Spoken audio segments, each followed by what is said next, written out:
Hi everyone, this is Dr. Nitin Chhoda with Ignition Time and welcome to my channel. Thank you so much for being a viewer. Thank you so much for being a subscriber. This channel is about the country, the economy, and about your money. We can get back to normal as a country if people start feeling comfortable about going out again, if people start feeling comfortable about traveling again, if people start feeling comfortable about going to hotels again, eating out again. I've mentioned this before on my channel. Individuals and travel, leisure, entertainment, and hospitality have been impacted the most, which is why the vaccine is so important. Now, the good thing is that we have a vaccine, but the bad thing, because information is emerging as I'm recording this video, the bad thing is that the last mile distribution, the ability to get the vaccine to your local Walgreens or CVS pharmacy or Rite Aid or your local pharmacy, that system, that mechanism has not been rolled out, has not been coordinated. In fact, the coordination between the federal government and the states with the previous administration was simply not done to the extent that it should have been done. And I will give you some definitive information about this. But first, let's highlight the 7 key aspects, the 7 goals, if you will, of President Biden's national strategy for us to fight this pandemic. So the 7 goals of President Biden's national strategy to fight this pandemic. These include: number one, restore trust with the American people. Number two, mount a safe, effective, and comprehensive vaccination program. Number three is to mitigate spread. The way you mitigate spread is by expanding masking, is by expanding testing, expanding tracing, and also relying on data, relying on the science. This is something that really should have been done at least 6 months ago, but here we are because none of us have a time machine. Number four, expand emergency relief, which means provide more stimulus, more assistance, and use the DPA, the Defense Production Act, which the president is going to do today via executive order. Number five, safely reopen schools, businesses, and travel. This is super important. I have a 5-year-old and a 2-year-old, and there was actually one instance of COVID in their school. So, guess what? My wife and I have decided not to send our children to school, specifically my 5-year-old.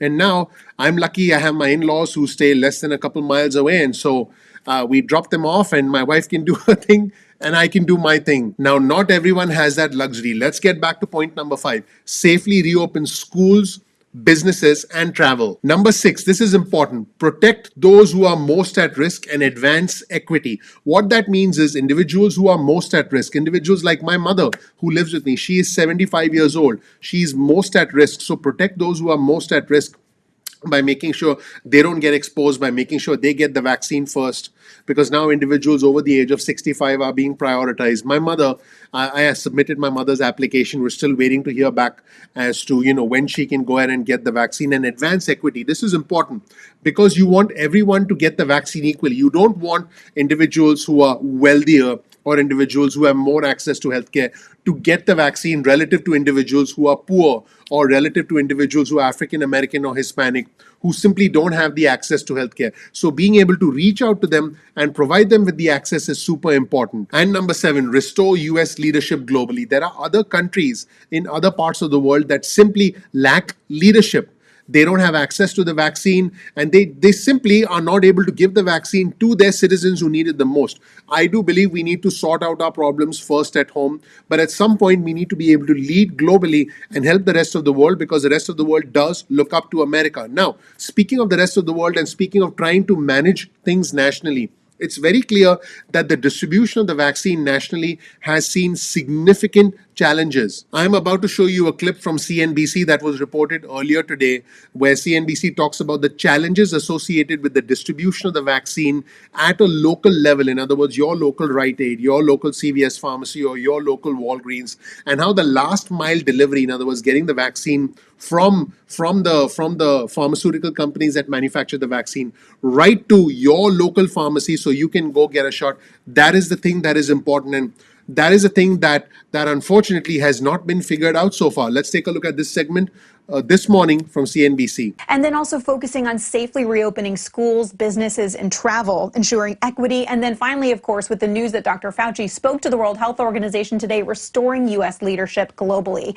But as Kayla was talking about, this is going to be a difficult road ahead. And the CDC director, Dr. Rochelle Walensky, joined the Today Show this morning and was asked, will we have vaccines available in pharmacies as soon as next month? Here's what she told Savannah Guthrie.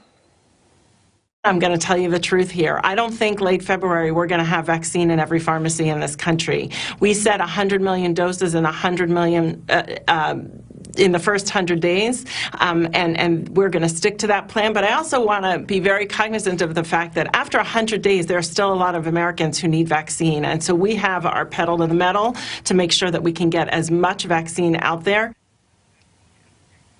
Guys, that's an important message I've been hearing from a lot of experts, especially as we're doing this look back 1 year since the first COVID case in the U.S.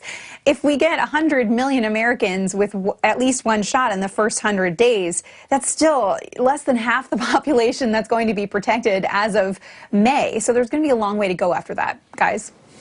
Yeah, Meg, there's been, some reports of a lack of a true plan from the previous administration. Now, that may be the Biden administration also sort of trying to reset expectations. But what do we know in terms of what existed and whether it's just being completely and totally replaced because perhaps there wasn't a lot there?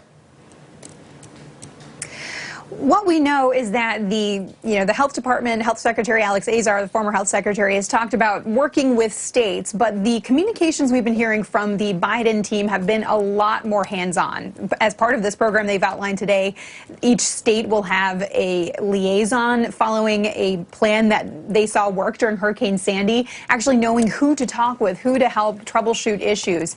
And so while the Trump administration's Operation Warp Speed was credited with this incredibly fast development of vaccines, it's been criticized for not better planning these last mile efforts that are necessary for actually getting shots in arms. And so this is what we're hearing from the Biden team that they are focused on, in addition to making sure that the supply is there to ensure more vaccines to come. But they're saying they're going to get in there and figure out what the situation is, where the vaccines are, how many there are, and hopefully tell us about it. And I can't wait to hear what they say. Now, that was one segment from CNBC. I'll show you another segment where Jim Cramer talked about this. And keep in mind, we have a 21-page policy paper from the Biden administration about how to approach all of these 7 points that I highlighted earlier. So there's a 21-page document that is essentially a policy paper. And what Cramer says, this is very telling. He says the 21-page policy paper from the Biden administration means there is a policy. You know exactly what I'm talking about. Let's roll the tape and hear from Jim Cramer from CNBC earlier today. Jim, it's going to be a big day for policy as it pertains to COVID. We're expecting more executive orders and actions regarding vaccinations, testing, hospitals, new public dashboards. And Fauci will join the press briefing at 4 o'clock as he becomes the U.S.'s representative as we rejoin World Health Organization and COVAX. Look, I think anyone who reads the president's 21-page white paper on how to handle the vaccine comes back and says, you know what, it's going to be a federal effort. And that is very different from what we have now. The federals will also pay for a lot of it. That's very different, so people aren't overburdened. There's going to be tremendous accountability. There's obviously an emphasis on mask. There's not a contempt for public health officials who want to change the way we lead our lives. And I think there was a contempt before. And was it oblique? Someone who was right in your face. Dr. Fauci, what will Dr. Fauci be like? Is he Prometheus unbound? Perhaps.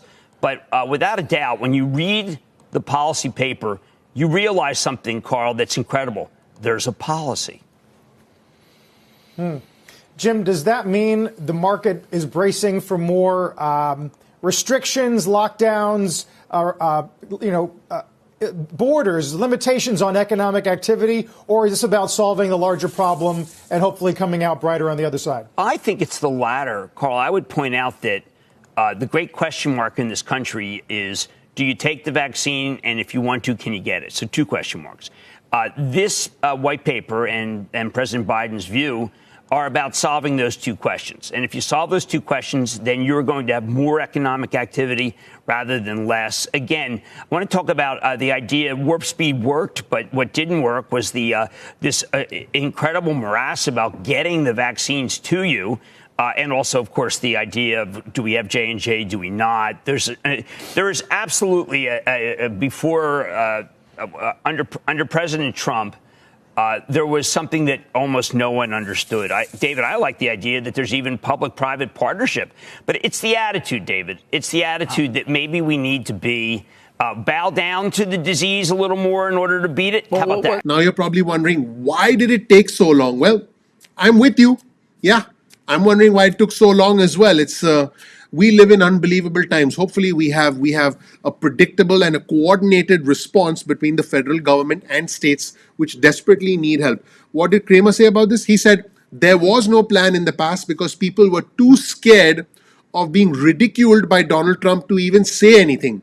Pretty surprising comments, pretty shocking comments from Jim Cramer, basically saying, hey, everybody was scared. They didn't say anything because they figured there'd be a tweet in the morning and then they'd get insulted and they'd get ridiculed. And I don't think any of us want to get insulted and ridiculed by the President of the United States. I mean, you have to hear it to believe it. Jim Cramer says there was no plan and people were too scared of being ridiculed by Trump, of getting that nasty tweet, to even say anything. Let's roll the tape and listen. Jim, was there a plan? Was there really a plan for distribution?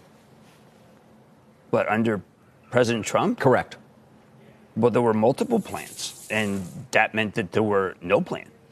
There was no plan. I mean, it was supposed to be CVS, supposed to be Walgreens, public health officials, public-private partnership, military, states, military, the Federal Express. You know, it was all a fiasco, but everyone was afraid to say anything because I think they so feared President Trump they couldn't come out. Maybe even Dr. Fauci did. I mean, there was just this amazing, David, incredible desire to not be fingered on Twitter, to not be ridiculed by the President of the United States, to not come out and tell what I regard as being the unvarnished truth. Because, David, the retribution was so great that almost any of the 330 million Americans could handle. No one could handle that man's, let's say, his revenge. And so it became kind of like, I don't want to be tagged. I don't want to be you're it. And I think there are a lot of people who now will come out and admit that the vials were lost, that the vials went bad, that the vials are here. But before that, David, why would you ever take your reputation at hand? How do you know that you wouldn't be tweeted at and destroyed? Why not? Yeah. Why take the chance, David? I guess, no, listen, there are plenty who wouldn't or didn't. There are others, obviously, who weathered the storm well. Who is that? I think Jeff Bezos did fine over the last 4 years, even though he was tweeted at many times. Bezos did. Yeah. I mean, now, arguably one of the more powerful men in the country. Second richest man, maybe that. You know, he doesn't play for dinner, that fellow. No, he does not. He does not. He just kept going. But, you know, some people like that, David. Some people like a strong president who can destroy people at the... Well, strength is defined in different ways, isn't it? It's not clear to me that that's strong in the way that I think about strong, or you do. No. But the president didn't like the fact that my show was up against his briefings. That was interesting, wasn't it? Imagine this, the fear of being ridiculed by someone in power prevents coordination between the federal government and state governments. By the way, there was no plan earlier, which is what Jim Cramer was saying. And that leads to loss of lives. If this doesn't shock you, I don't know what's going to take to shock you. But again, this is where we are. In fact, Jim Cramer specifically says in this final segment, there is no federal and state coordination for vaccine distribution. And he says states simply cannot perform miracles. Let's roll the tape and hear from Jim Cramer. But, Carl, we are obviously in a Biden administration now, and they still have that goal of 100 million people vaccinated in 100 days. And we're starting the countdown. Today is day 1 or day 2. I don't know. Did they start it yesterday? Maybe yesterday. And so they got to ramp up fast. There's no doubt about that. And they're facing shortages in places like our own city of New York, where they're going to stop, right? 22,000 people who are scheduled to be vaccinated are not going to be because they don't have the vaccine. Yeah, have we heard from Pfizer? Canada's Pfizer has them. Sorry? Right? Yeah. Pfizer has them. Moderna has them. They all got them. It's just this kind of strange bottleneck, Carl, where the federal to state to... I mean, right now, if you're in New Jersey, it's the Union County Public Health Department that's in charge. And I challenge anyone to get them on the phone and tell us exactly where we can get the vaccine. How did that happen? I mean, I would go to them as an inn owner to say, do I meet the public health requirements of owning the inn? In New York, I would ask the public health department whether my restaurants are clean enough. But the idea that they're in charge, I mean, they've been asked to do, Carl, they've been asked to do miracles. It's not fair. That's it, everyone. Let me know your thoughts on the plan, or I should say no plan, for vaccine distribution. Let me know what you think in the comment section below. You'll get a link to all of our resources in the description section below. Thank you so much for watching, everybody. My name is Dr. Nitin Chhoda with Ignition Time. If you don't know anything about me, check out some information about me. You'll learn more about who I am, what my journey has been like, and why you should listen to me. I am a proud patriot. I'm a proud citizen of this beautiful country. For me, it's not about the red or the blue, it's about the red, white, and blue. I'm not Democrat, I'm not Republican, I'm American. I encourage you to subscribe to our channel. Please click subscribe, please enable notifications, and please ignite that like button because the name of our channel is Ignition Time. We release videos every day and we release important content about the country, about the economy, and about your money. You can also follow us on Instagram. Our Instagram handle is ignition_time. That's ignition_time. And you can also follow us on Twitter. Our Twitter handle is also ignition_time. In fact, here's my Twitter feed. I encourage you to follow me on Twitter because you'll learn in real time what I'm reading. I retweet, and you'll be able to essentially read and follow news stories side by side with me. So I encourage you to follow me on Twitter. Now, I encourage you to also comment below because one of the incredible things about our community is that our community is growing, it's bipartisan, it's respectful. So please comment below. You might make some new friends. Also, please share this video with just 2 friends or family members, just 2 friends or family members. I'd really appreciate that. We always include a link in the description section below to all our resources, multiple links at times. So you can always follow those news stories on your own. Once again, please click like, please subscribe, please enable notifications. I would greatly appreciate that. Thank you so much for watching. I'm looking forward to seeing you in the next episode of Ignition Time.